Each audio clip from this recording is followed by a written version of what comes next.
السلام عليكم. وعليكم السلام. ازي حضرتك؟ نعم، الحمد لله. لو سمحت يا شيخ، والدتي واخي بينهم خلاف وكنت عاوزه اخد راي حضرتك. اتفضلي. والدتي أرملة من سنين وربتنا لوحدها يعني. مم. دلوقتي هي يعني ملتزمة ونحسبها على خير ومنتقبة وحجت وعملت عمرة كذا مرة. ايوه.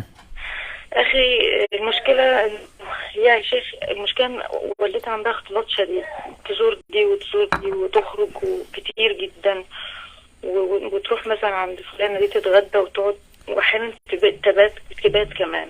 مم. ودول علمنا خالص يعني، احنا بنبقى بنعدي نزورها وكان ما نلاقيهاش. اخي بيزعل جدا، بقول لها لازم تعرفيني انت فين، وتقولي لي انت رايحه فين.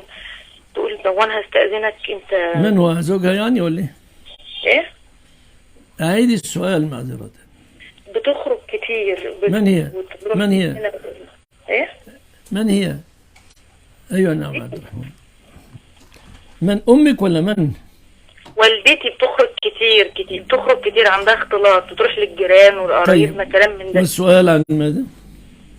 وايه؟ السؤال عن ماذا؟ اخي ما بيزعل انها ما بتقولوش وما بتعرفوش وبتخرج كتير جدا. كم عمرها؟ هي في بداية الخمسينات وشابة يعني وجميلة وجيلها عرسها.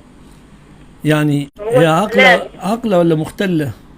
لا دي عاقلة جدا واحسبها يعني على خير، بس هي مستكبرة ان هي تستأذن اخي. لا يلزمها ان تستأذن اخاك او تخبركم على الاقل اين تذهب.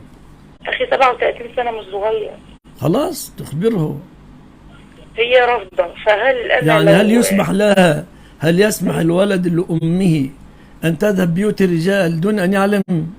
يأخذ على يديها يا أختي. شكرا.